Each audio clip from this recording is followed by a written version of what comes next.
الأفغاني خانهم. ومثل ما أنا قلت لكم أن الأدلاء مو كلهم مستوى واحد، يعني احنا الدليل اللي كان معانا رجل ضحى بعمره من أجلنا. هل كان يقصد أنه يرهقهم؟ يعني يرهقهم علشان يوصلون القرية وهم منهكين تماما. كانت الخطة محكمة، كان الظاهر متعامل مع الحكومة الباكستانية. مما يؤكد هذا الأمر أن بدال لا يوصلهم قرية متعاطفة وصلهم إلى قرية أخرى من مذهب آخر. وأنا هذا مؤلم، إن كيف السياسة أحيانا تستغل اختلاف المذاهب.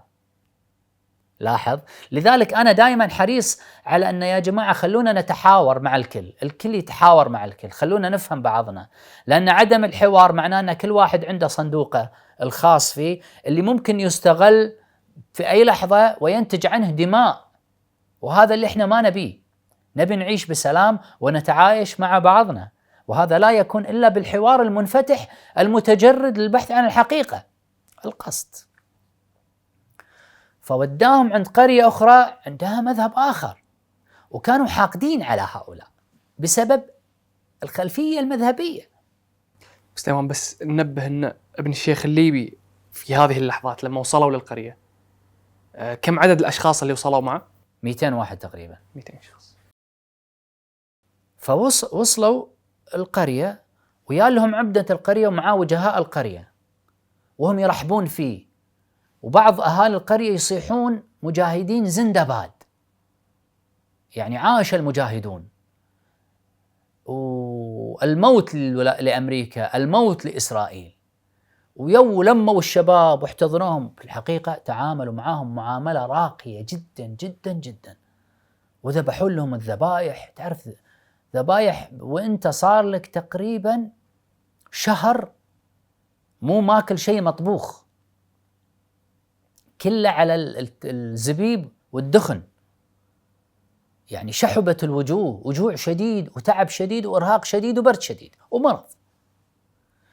وحتى إن يابوا لهم الماء الحار، بعضهم اللي شافوا ريلة يعني خلاص مع الثلوج حطوا لهم ماء دافي، وقاموا بعضهم يدلك ريولهم وينظفهم، ومساكين الشباب عارفين يظنون أن هذيلا إيش متعاطفين معهم، ما يدرون أنهم يسمنون ليذبحوا. وقعدوا تقريبا يوم يومين، وكل يوم ذبايح. فابن الشيخ يقول لهم احنا نبي ننتقل، نبي ندخل باكستان وبعدين ندخل مرة ثانية إلى أفغانستان من طريق آخر، علشان يروحون إلى القبائل الأفغانية التي يعني تأوي الطلبة. يعني إذا تسمح بسليمان، بس هل الدليل الأفغاني اللي كان موجود معاهم، يعني هل ابن الشيخ الليبي هو من أتى به، ولا كيف تم فرز؟ يعني من الذي أتى بالدليل الأفغاني؟ ما أدري، بس كان هناك تفاوض مع القرى ومع أشخاص آخرين أنا ما أعرفهم. يعني أنا قاعد أقول لك الكلام اللي وصلني، بس يعني في أشياء أنا ما أعرفها. ثم بعد ذلك ضباط باكستانيين بكل احترام لابن الشيخ الليبي، هذا الكلام يكلموني يا الشباب ضباط باكستانيين، الجيش الباكستاني، وتعاملوا مع ابن الشيخ بكل رقي، وقالوا له احنا معاكم، واحنا مثل ما وقفنا معاكم مع هذا الشعب ضد الاتحاد السوفيتي سابقا، احنا نوقف معاكم الآن ضد الغزو الأمريكي لهذه البلاد المسلمة، لكن انتم لازم تسلمون أسلحتكم يا ابن الشيخ علشان تقدرون تمرون بسلام. فابن الشيخ قال له ما نقدر نسلم أسلحتنا لأن هذا خطر علينا. قال له ثق، يعني إن إحنا ما راح نسوي لكم شيء ولا إحنا نبي منكم شيء، وأنتم إخواننا. لأن فعلا الجيش الباكستاني قاعد يشوف المجازر اللي قاعد يقوم بها الجيش الأمريكي في القرى الآمنة اللي ما لها أي علاقة. فقال للشباب، استشار للشباب اللي كانوا معاه المقاتلين، ما استشار غير المقاتلين، قال لهم يا جماعة لازم، ايش رايكم نسلم أسلحتنا؟ فبعض الشباب رفض، وآخرين حتى لدرجة أن كانوا يبكون، كيف نسلم أسلحتنا؟ تسليم السلاح يعني الأسر. فهو قال لهم يا جماعة الآن إحنا أمام خيارين، الخيار الأول يا نواجههم وممكن يستأصلوننا، لأن هذا جيش والمكان كله محاصر وعرف مكاننا. يعني خلاص الآن احنا في قرية وهذه القرية عرف مكاننا، والقرية اكتشفت انها محاصرة الآن. أو ان نسلم ونجازف، لأن ما أستطيع أن أقتل مسلم يشهد أن لا إله إلا الله وأن محمد رسول الله لأني أشك فيه أنه راح يسلمني. فصار خلاف بينهم كما يخبرني هذا الأخ وأكثر من أخ الشهادة، أن أكثر من أخ أكد لي بنفس القصة. لما رحت في غوانتنامو أكدوا لي نفس القصة. فقال لهم أن أنا بالنسبة لي لا أستطيع أن أتجرأ على دم مسلم، وأسأل الله أن يجعل لنا من أمرنا فرجا ومخرجا. حتى بعض الشباب كان يبكي، قال له سنؤسر يا ابن الشيخ. والآخر قال أنا لن أسلم سلاحي. البعض قال اتق الله في نفسك، أنت قاعد تخالف الأمير، شو نسوي؟ خلاص هذا واجب علينا، إحنا لازم في خطوة لازم أن احنا نسويها. فالبعض مو البعض، المعظم سلموا أسلحتهم بحزن شديد. بمعنى أن هناك من لم يسلم سلاحه. نعم، خاصة الأسلحة البيضاء. نعم، وبعضهم خش قنابل ما سلمها. فقاموا بياخذونهم لأنهم وزعوهم في البيوت في القرية، مو ببيت واحد. شوف الخطة المحكمة، وزعوهم في البيوت، فرقوهم الآن. وفي الليل يا الضابط وكلم ابن الشيخ، فابن الشيخ سلم وقال لهم يا جماعة خلينا نسلم. فقاموا ياخذونهم من واحد واحد، اثنين اثنين من كل بيت، ويفتشونهم بكل احترام. اللي عنده سلاح ياخذون سلاحه، اللي اكتشفوا منه سلاح يقول له باحترام سلم سلاحك، إذا ما رضى بالسلاح يقول له سلم، احنا ما نبي منك شيء، بس احنا ما نرضى انك تدخل باكستان وانت مسلح. فيقول لهم انا ما ابي ادخل باكستان ومسلح، انا بس بروح. قالوا لا. فاضطروا ان حتى اللي خاش كان مسدسات، واللي خاش القنابل سلمها. سلموا اسلحتهم، فاجتمعوا في مكان، واذا ببعض طبعا القرية اللي خانتهم كانوا ينظرون لهم بتشفي. يقول الأخ، يقول وإذا ببعض الأفغان كانوا من القرية القريبة المتعاطفة معهم كانوا موجودين في هذا الحشد، وكانوا ينظرون لنا بحزن شديد. وهم متواجدين مع منو بالضبط؟ الآن أبيك تتخيل المشهد. سليمان بس المتعاطفين من القرية كانوا متواجدين مع القرية الأخرى التي كانت تتشفى بالضبط، لأن كانوا يروحون مع بعض في علاقات بينهم وبين بعض، علاقات مصالح بيع شراء. جميل. فكان في بعض الأفغان من القرية المتعاطفة كانوا موجودين معاهم، وكانوا يأشرون للشباب يسوون لهم كذي، يعني راح يسلمونكم. بس الشباب خلاص، لو أنت قايلها من قبل كان ممكن تصرف آخر، ولكن فات الأوان يعني. فكانوا ينظرون لنا بحزن شديد. يقول واحد منهم من الأفغان يقول ما تحمل، شاف واحد من المدينة المنورة، أخ سعودي كان معاهم، فشافه وتعاطف معاه، فسحبه من بين الجموع. يعرفه يعني ولا ما يعرفه من قبل؟ سبحان الله العظيم. سحبه من بين الجموع وأخذ البكول حقه ولبسه، وأخذ البت ولبسه، شكله صار منهم. شنو هو البكول والبت؟ البكول اللي هو القبعة الأفغانية المشهورة اللي يلبسونها، هذه مو العمامة، قبعة معروفة يعني. الثوب الأفغاني يعني. والبت اللي هو الرداء الوشاح. يقولوا لبسه، يقولوا دخله بين الأفغان، يقول وصاحبه معانا وإحنا قاعدين يأخذونا للأسر، وكل واحد منهم يشوف صاحبه ويشوف الشباب. هذا اللي لبسه البكول قاعد يطالعنا ودموعه في عينه، مو قادر يقول لنا شيء ومو قادر يساعدنا، وهو قاعد يشوفنا احنا قاعدين نقاد إلى ذل الأسر. يقول كل واحد منا ينظر للثاني بحزن شديد، ما حد قادر يسوي شيء. وانطلقنا إلى الباصات. يقول طبعا بعدها مسجد، بعد المسجد باصات، قصة طويلة. بعدين حطوهم في باصات وهم مقيدين تقييد شديد جدا في الباص، وهم في الباص الآن ربطوهم بعنف، ويابوا جيش باكستاني من نفس الطائفة. شوف استغلال الاختلاف المذهبي.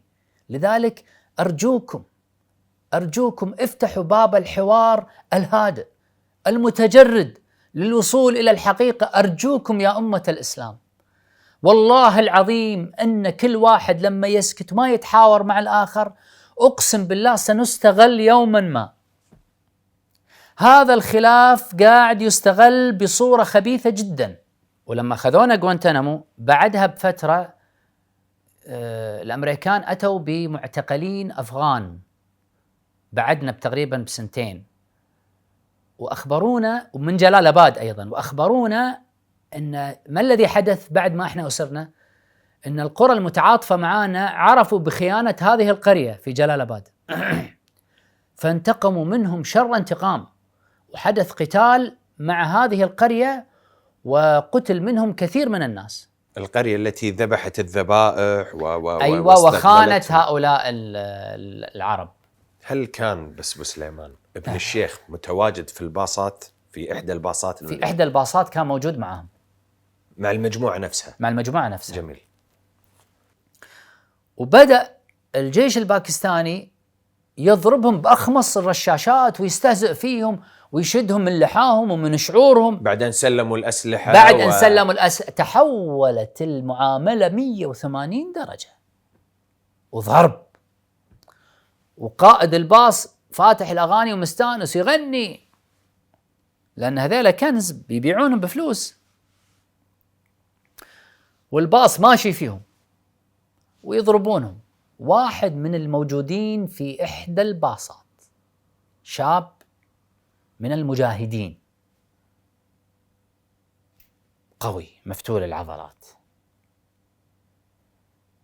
كان مقيد وكان خاش سكين صغير في القدم، ما أدري في الجورب، في مكان ما في الحذاء، أيا كان في غوانتنامو معاكم موجود؟ لا، راح أقول لك إيش صار فيه بعدين. فهذا ما شاء الله متعافي وعنده قوة جسد، فاستطاع أنه يحل الحبل، لأن وقتها ما كانوا مربطينهم بالبلاستيكات، بالقيود البلاستيكية الأمريكية، ولا بالسلاسل، لأن عددهم كبير، فاضطروا أن يستخدمون الحبال وشدوها شد قوي يعني. فهذا ما شاء الله قوي، فقدر أنه يحل الحبل وياخذ السكين، وقال للشباب مع الضرب، رفع صوته بالعربي لأن الباكستاني ما يفهمون عربي، قال أنا راح أكبر، أول ما أكبر يا شباب كلكم قوموا علشان تسوون جلبة وربكة في المكان. افهموا أن في شيء راح يحدث للمعتقلين الأسرى. لما جهز أموره وكان السائق موجود، وكان أشد واحد من الجنود الباكستانيين قاعد يضربهم كان قريب منه، اللي أهان الشباب إهانة كبيرة وكان يضربهم بأخمص الكلاشنكوف. هذا الباص كان كله من المقاتلين؟ ما أدري، لا مختلطين. جميل. اللي أتذكر أنهم مختلطين، لأن خلاص اختلط الحابل هذا الشخص من المقاتلين. اي على كلام الناس اللي كانوا معاه وبنفس الباص أخبروني. فكبر، أول ما كبر قاموا الشباب، أول ما قاموا الشباب الجنود بدأوا يضربون، فهذا قام ومسك الجندي الخبيث اللي كان يهين الشباب ويضرب الشباب أكثر واحد، مسكه من عنقه وبالسكين وقطع رقبته.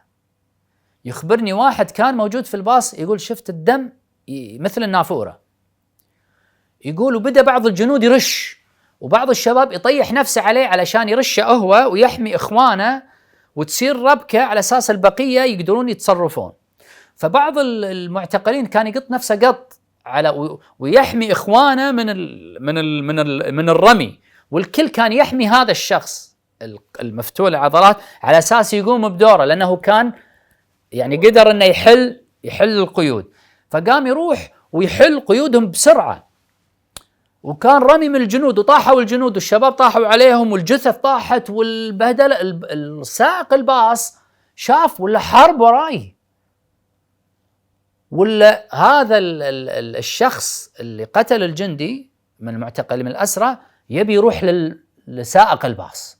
فلما سائق الباص شاف أنه جاي هو من الربكة والخوف والذعر، فتح باب الباص وقذف نفسه. الشاحنة ايش صار فيها؟ تتمايل يمنى ويسرى يمنى ويسرى يمنى ويسرى، فسقطت في المنحدر. حاول واحد من الشباب أنه يمسك الباص ومسكه فعلا، مسك المقود وحاول، لكن فات الأوان، خلاص مو قادر يسيطر على الشاحنة، فانقلبت في الوادي. انقلبت في الوادي وعم الهدوء في المكان. يقول واحد من الموجودين يقول قمت ولا أكثر بعض الشباب استشهدوا، وهذا الشخص اللي قتل الجندي قتل معاهم، ما أدري يتلى رصاصة ولا كذا، قتل.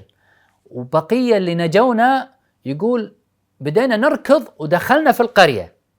القرية في ناس متعاطفين وفي ناس غير متعاطفين. هل هناك من الجيش الباكستاني من بقى على قيد الحياة بعد هذه الحادثة؟ بس الشخص هذا المعتقل، الأخ كلمني على المعتقل اللي كانوا معهم، أنهم استطاعوا يعني أن يقول هربنا.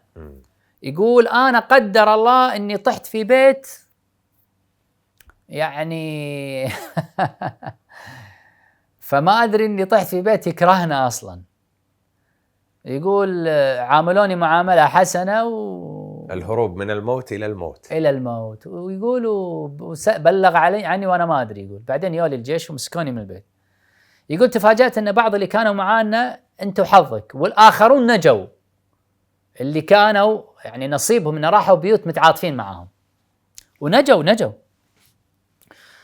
فيقول أخذونا وأخذوا بقية الباصات إلى سجن كوهات. يقولوا عاملونا معاملة سيئة جدا بسبب الحادثة هذه. يقول بعدين وصلونا إلى سجن كوهات وحطونا في سجن كوهات. سجن كوهات كان معانا منه ابن الشيخ، كان مسجون معانا.